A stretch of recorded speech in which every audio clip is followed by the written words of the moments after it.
Hey guys, welcome to another episode of Teammate Wars.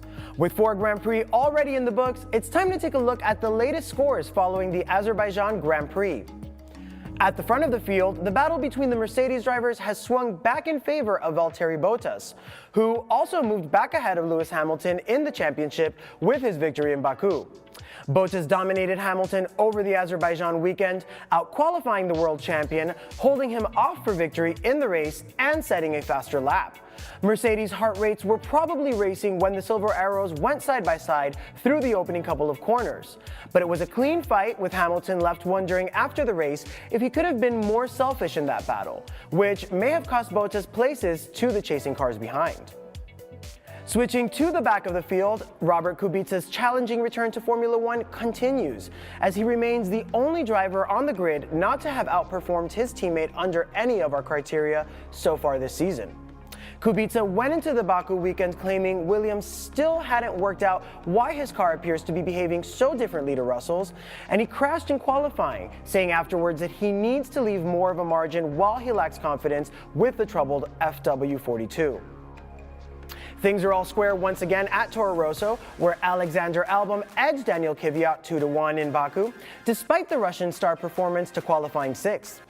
Kvyat's race suffered as his Q3 appearance forced him to start on the soft tires, but later on there was nothing he could do to avoid Daniel Ricciardo reversing into him, after he had already stayed out of the lunging Renault as the Australian overshot his braking point while trying to pass the Toro Rosso in the race. Haas has much bigger problems at the moment than worrying about which of its drivers is outperforming the other. But on a forgettable weekend for the team, Kevin Magnussen overpowered Roman Grosjean to extend his advantage for the season, so far up to 9-3.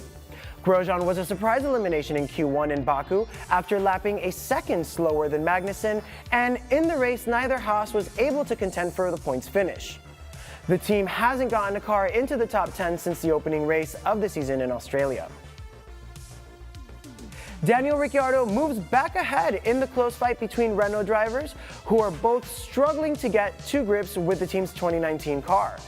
Ricciardo comfortably beat Nico Hülkenberg in the qualifying and set a faster lap in the race as his teammate felt he was fighting with no weapons. But with the way Ricciardo's race ended, he didn't have much to celebrate in Baku. We don't have a system in place to dock points from the drivers under our scores, but if we did, Ricciardo's total would probably be reduced for reversing into a parked car in the race. Baku was a much better weekend for Antonio Giovinazzi, who outscored Kimi Räikkönen for the first time this season to claw back a small amount of ground on the Finnish veteran. Giovinazzi was faster over a single lap on the streets of Azerbaijan and could have finished ahead of Räikkönen in the race as well had Alfa Romeo played its strategy differently. However, Räikkönen's earlier stop was enough to get him ahead on a Sunday weekend where his younger teammate seemed to have the edge. Sergio Perez was one of the stars of the weekend in Baku, not for the first time, and he comfortably won the battle at Racing Point to move into a 9-3 advantage over Lance Stroll. Perez took advantage of Charles Leclerc's qualifying crash and Pierre Gasly's grid penalties to qualify 5th on Saturday, and he held off the faster McLarens in the race to win the battle for best of the rest, having even run ahead of Max Verstappen in the early laps thanks to a fast start. In the last 3 races, Stroll's only point against Perez came thanks to a faster lap in China, where he had the benefit of fresh tires after making a late pit stop. Things are all square at McLaren as the team continues to enjoy a positive start to 2019, with little to choose between new drivers Carlos Sainz Jr. and Lando Norris. Sainz was unlucky to have his qualifying efforts hindered by yellow flags, but in the race he was able to get some payback as McLaren's decision to split its strategies and give Norris an extra pit stop under the virtual safety card allowed the Spaniard to finish ahead, while Norris used his fresh tires to set a faster lap and claim a 2-1 victory for the weekend.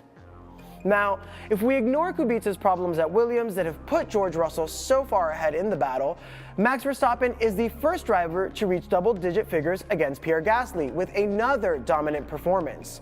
Gasly was never going to be a real contender in qualifying due to his grid penalties, but he raced well through the field to claim 6th, 2 places behind his teammate who comfortably set the faster lap time on Sunday as well.